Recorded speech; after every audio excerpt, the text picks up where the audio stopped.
नमो तस्सा भगवतो अरहतो।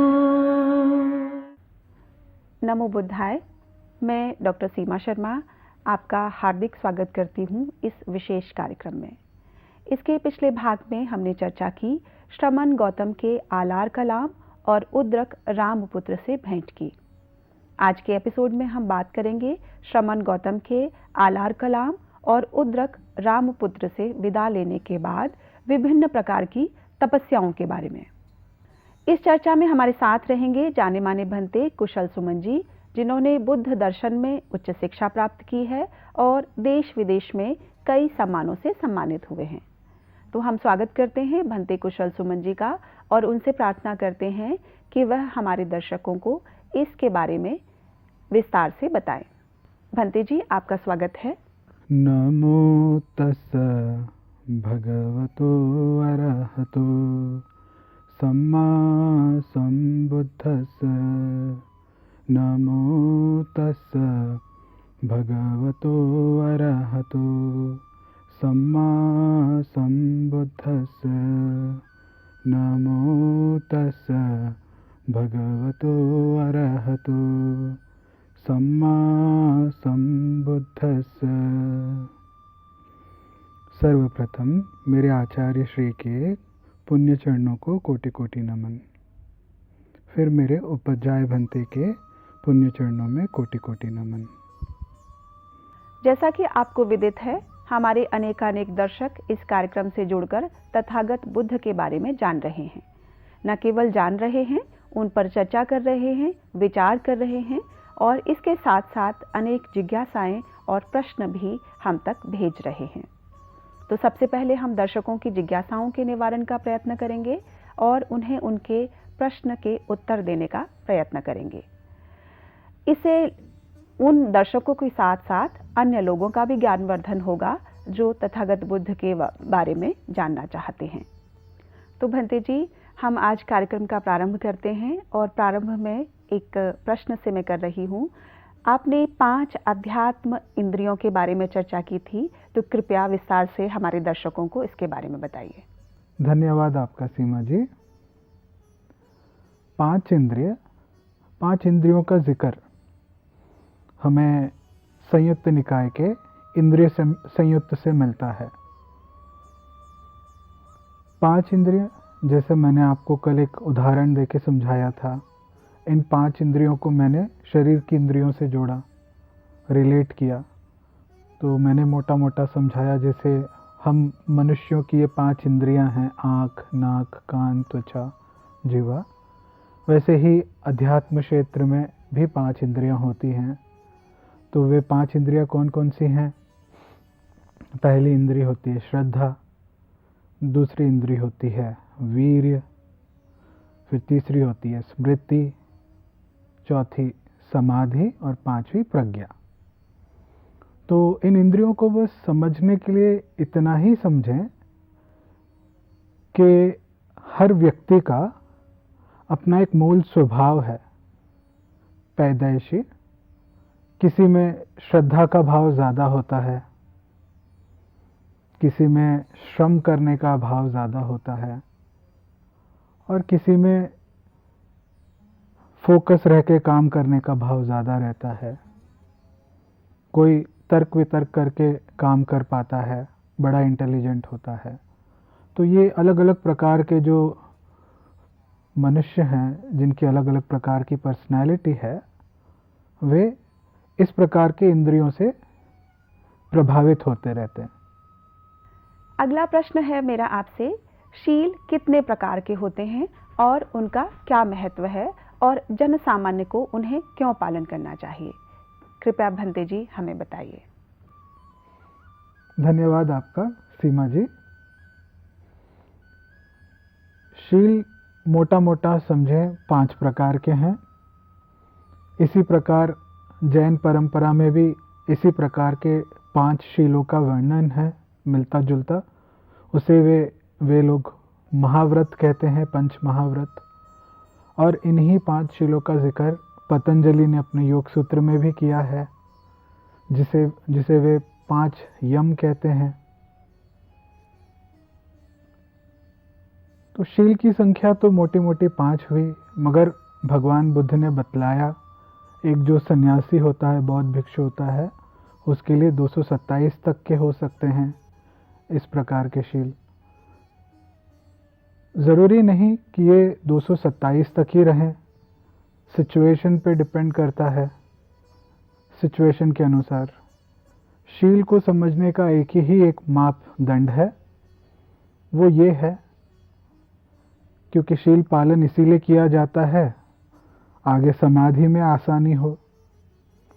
तो समाधि में जब हम क्या होता है, जब कोई व्यक्ति शुरुआत में अपने मन को एकाग्र करने का काम करता है, समाधि के क्षेत्र में पहली बार पैर रखता है, मन को एकाग्रित करने का काम करता है, तो एकाग्रित करते करते या करने से पहले उसके मन में किए हुए जो कर्म है इस जीवन के स्मृति के रूप में उभर कर आते हैं, और कुछ अच्छा किया होगा तो उसे उसके चेहरे पे मुस्कान आती है, और जब कुछ ठीक से नहीं रहा होगा, कहीं पे कुछ अच्छा नहीं किया होगा, तो उसकी स्मृति उसे पश्चाताप के रूप में परेशान करती है।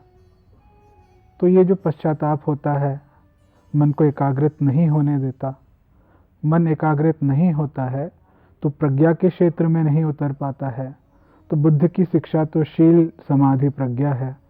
शील समाधि के लिए होता है, समाधि प्रज्ञा के लिए होती है, और प्रज्ञा इसीलिए किया जाता है क्योंकि निर्वाण का साक्षात्कार कर पाएं। तो शील पहला कदम है और अनिवार्य है। मोटे मोटे 5 शील, मगर सिचुएशन के हिसाब से इनकी संख्या बदल सकती है। हर इंसान को अपनी जिम्मेदारी खुद लेनी है शीलों का पालन करते समय। बहुत बहुत धन्यवाद बंते जी। मेरा अगला प्रश्न आपसे है कि हमारे दर्शक जानना चाहते हैं कि यह प्रचारित है सिद्धार्थ गौतम को जब वैराग्य हुआ तो वे अपनी पत्नी यशोधरा व पुत्र राहुल को सोता छोड़ गए। इस प्रकार क्या उन्होंने अपनी पत्नी व पुत्र के प्रति अन्याय नहीं किया? कृपया दर्शकों की जिज्ञासा का निवारण कीजिए। धन्यवाद आपका सीमा जी। तथागत बुद्ध को कुछ ताकतों ने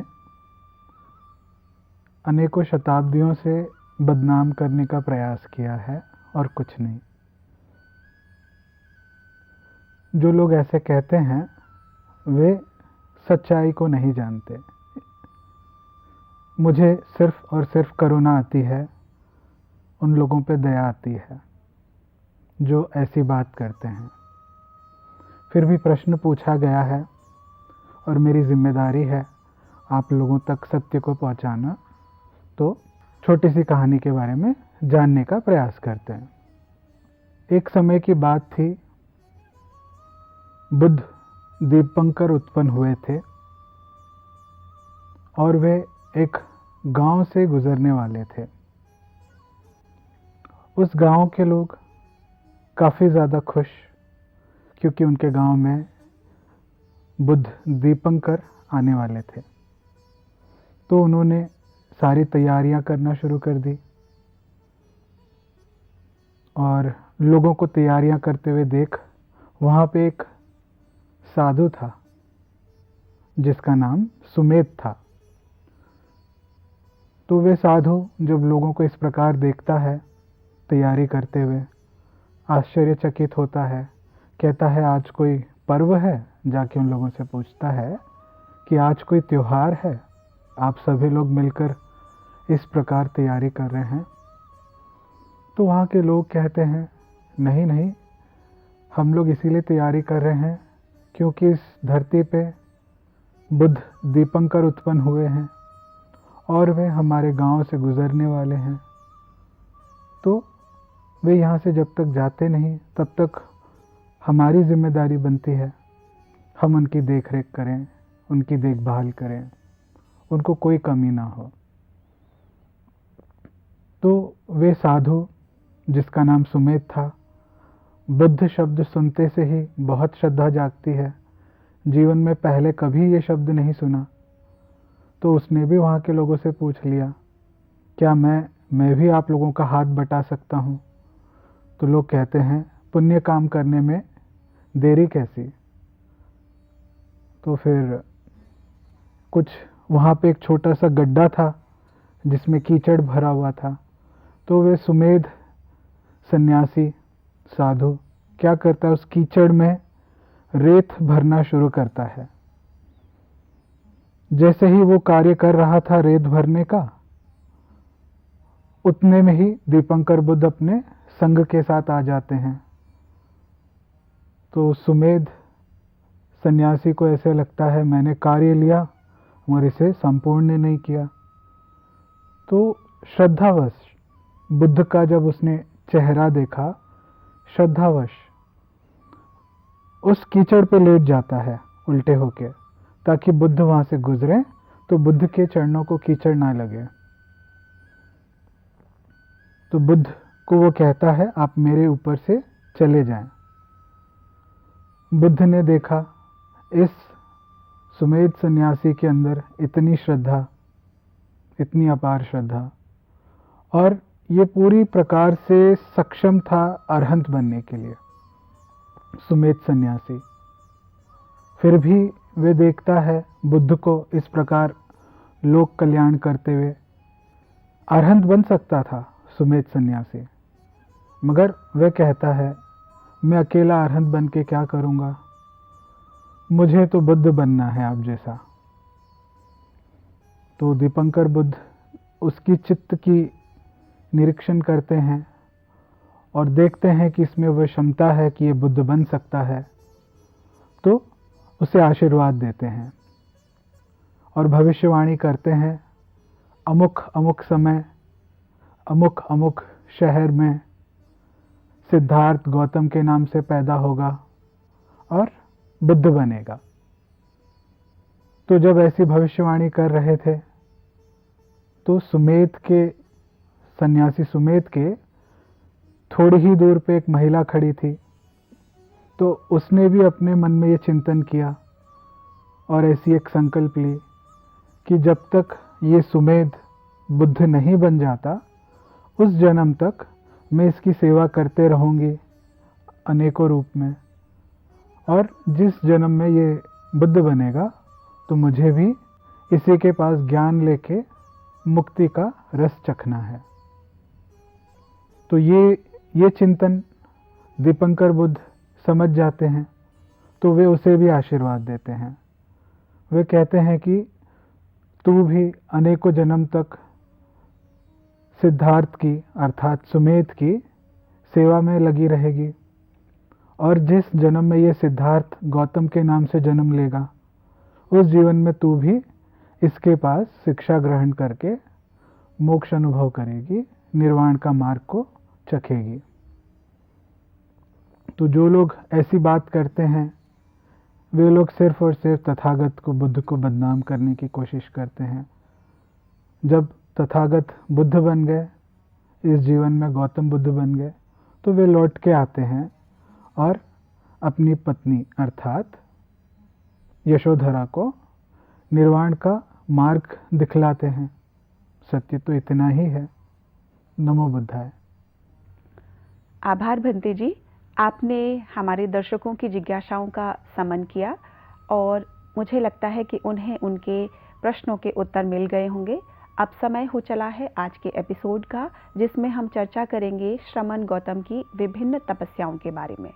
साथ ही एक बार फिर आपको बताते चलें, हमारे साथ बौद्ध विशेषज्ञ भंते कुशल सुमन जी हैं। भंते जी, कृपया हमारे दर्शकों को श्रमण गौतम की तपस्याओं के बारे में विस्तार से बताइए। कल हमने श्रमण गौतम को आलार कलाम और उद्दक रामपुत्र के यहाँ ध्यान करते हुए उसकी चर्चा की। जिस लक्ष्य का सिद्धार्थ गौतम को इंतज़ार था वह लक्ष्य उनके पास नहीं प्राप्त होने के कारण वे आदरपूर्वक आलार कलाम और उद्दक रामपुत्र से विदा करके सेनानी गांव उरुवेल की यहाँ पधारते हैं।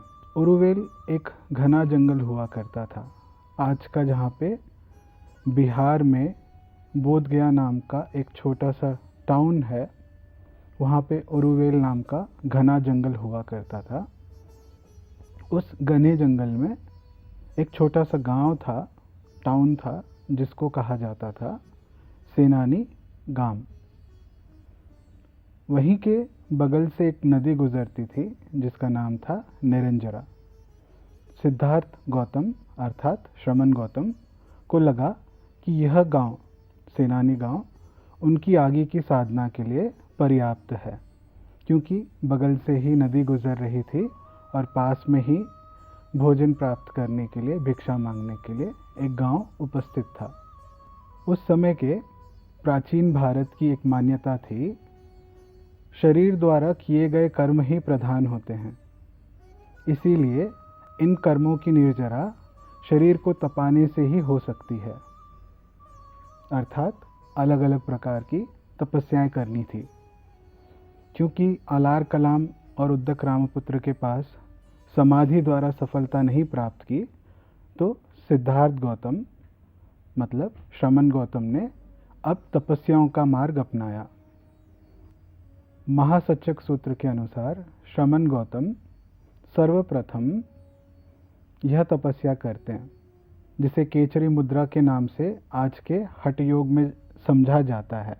लगभग इससे मिलती जुलती एक तपस्या शुरू करते हैं, जहाँ पर जिह्वा को तालू से लगाया जाता है।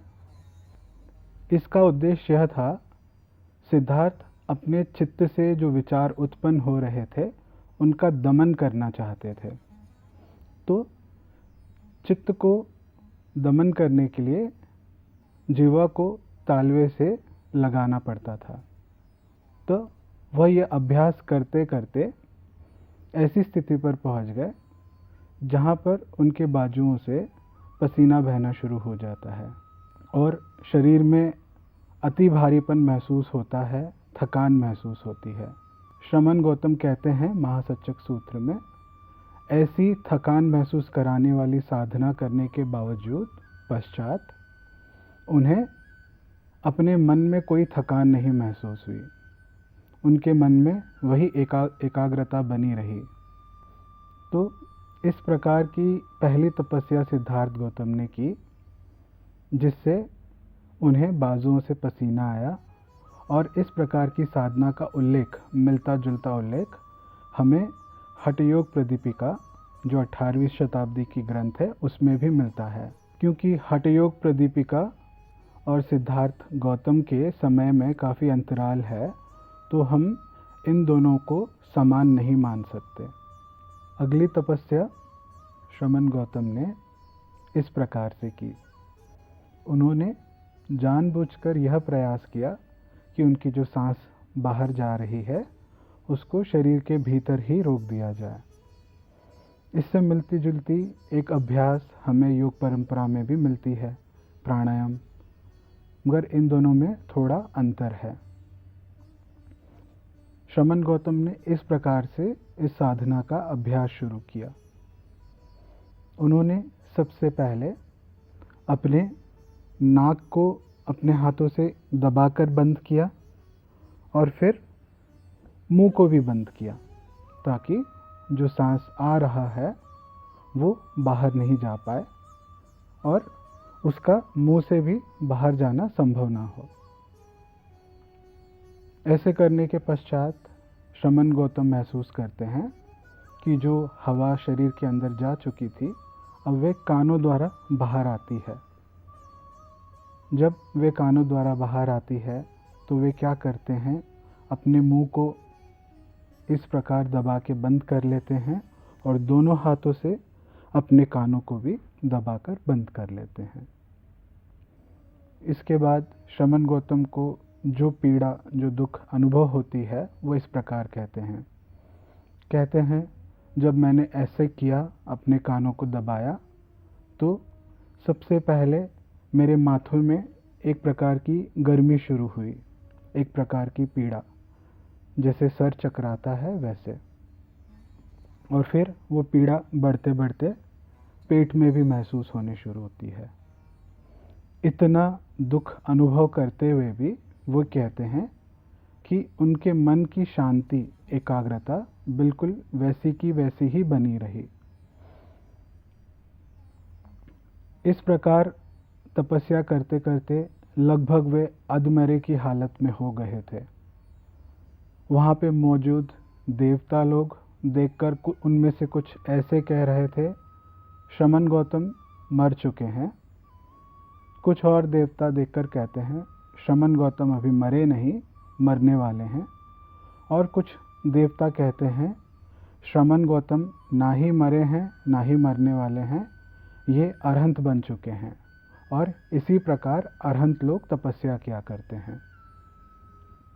दांतों को तालू से दबाने के बाद भी जब सफलता नहीं मिली, सिद्धार्थ गौतम ने सांसों को रोकने का अभ्यास किया।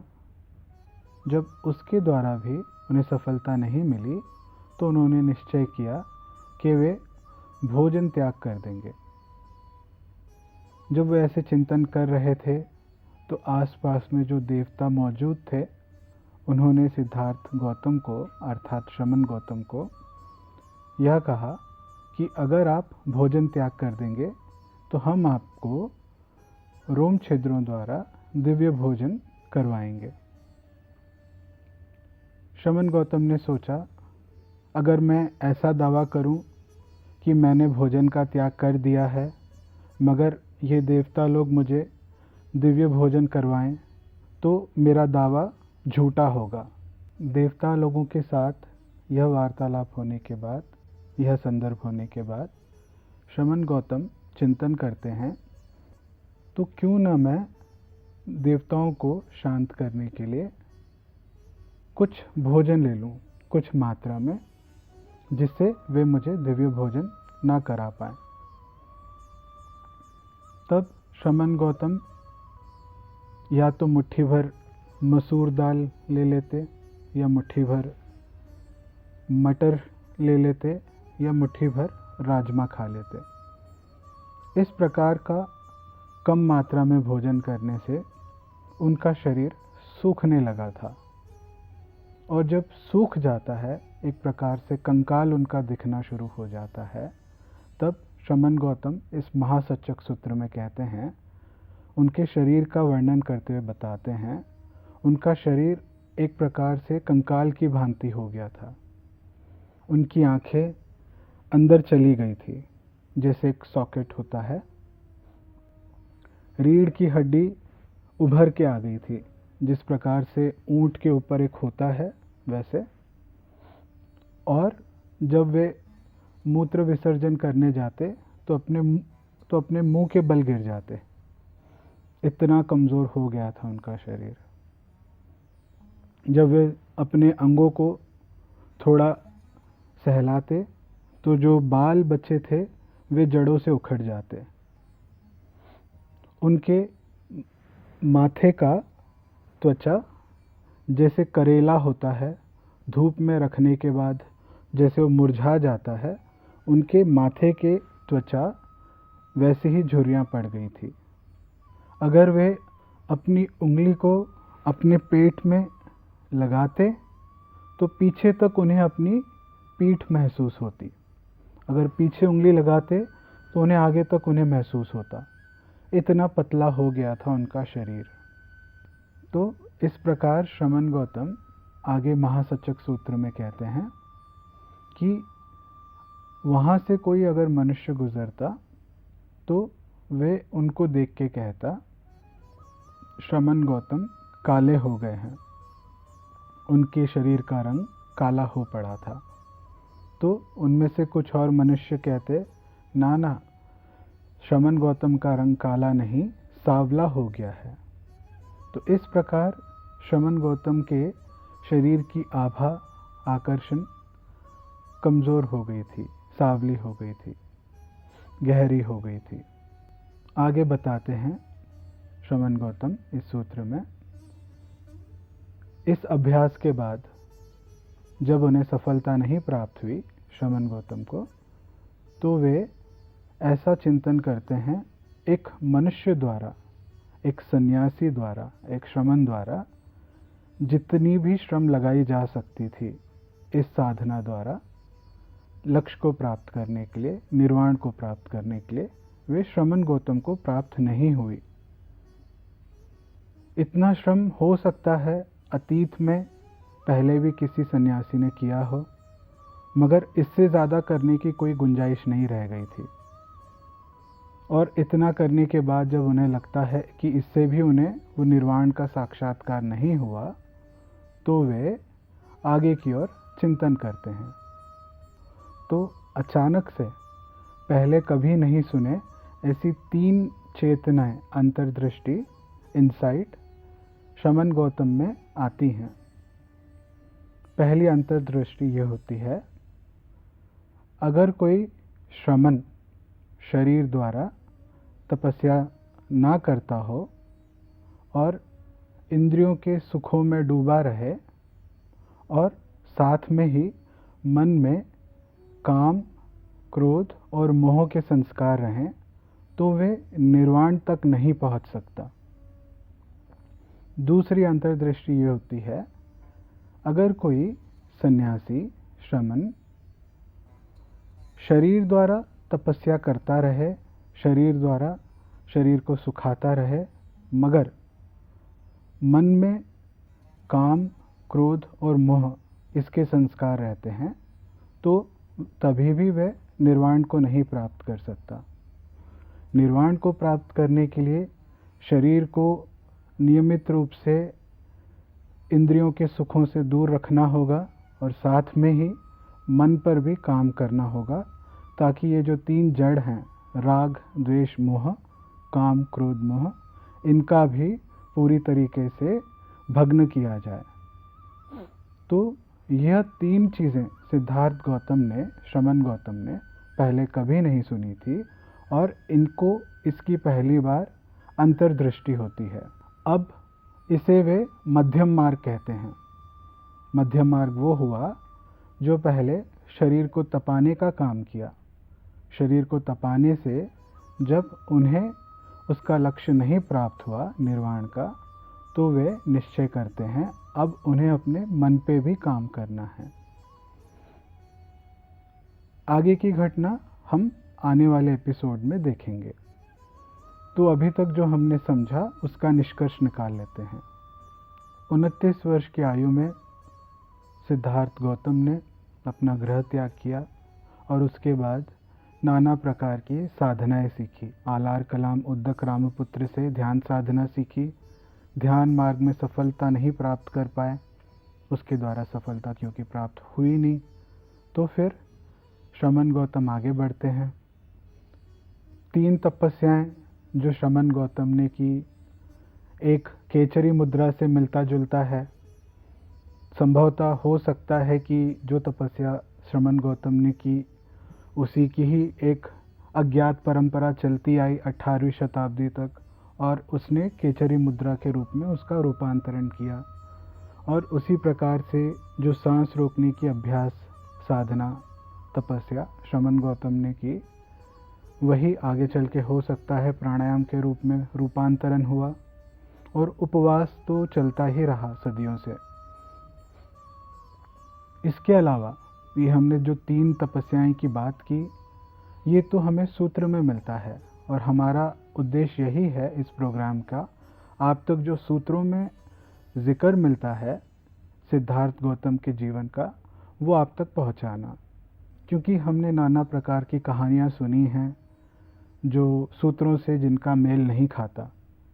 तो एक प्रकार की हमने तपस्याएं जो कहानियों के द्वारा सुना है, उसमें ऐसे बतलाया जाता है कि श्रमण गौतम ने तपस्याओं में नदी में खड़े होके, पानी में खड़े होके भी तपस्याएं की हैं, पहाड़ियों पे जाके भी तपस्याएं की हैं। तो इस प्रकार की जो बातें हैं, इनका जिक्र तो हमें मूल सूत्रों में नहीं मिलता है। हो सकता है आने वाले के समय में सिद्धार्थ गौतम के बाद में उनके जीवन को थोड़ा मनोरंजन लायक बनाने के लिए श्रद्धापूर्वक कुछ लेखकों ने अपनी बात डाल दी हो, मगर सूत्रों में इनका जिक्र हमें नहीं मिलता। नमो बुद्धाय। बंदे जी, आपका बहुत बहुत आभार। आपने इस कार्यक्रम में बहुत महत्वपूर्ण जानकारियां हमारे दर्शकों को प्रदान की। आज के इस विशेष कार्यक्रम में इतना ही। अब समय हो चुका है आज के कार्यक्रम को यहीं विश्राम देने का, लेकिन इससे पहले आपको बता दें कि आपके मन में यदि कोई प्रश्न हो या जिज्ञासाएं हों तो आप इस कार्यक्रम के माध्यम से पूछ सकते हैं। प्रश्न पूछने के लिए हमारा व्हाट्सएप नंबर है 9639010109। आप हमें ईमेल भी कर सकते हैं। हमारी ईमेल आईडी है subharatibuddha@gmail.com। तो मैं आशा करती हूँ आप अपनी जिज्ञासाओं को और प्रश्नों को दबाएंगे नहीं, हमारे इस कार्यक्रम का हिस्सा बनकर अपनी जिज्ञासाओं को शांत करेंगे। तब तक मैं डॉक्टर सीमा भंते कुशल सुमन जी के साथ आपसे विदा लेती हूँ। कल इसी समय आपके सामने फिर से उपस्थित होंगे। नमो बुद्धाय। भवतु सब्ब मंगलम, भवतु सब्ब मंगलम, भवतु सब्ब मंगलम। सबका भला हो, सबका मंगल हो, सबका कल्याण हो। सुखी हो, सुखी हो, सुखी हो। नमो तस्सा भगवतो अरहतो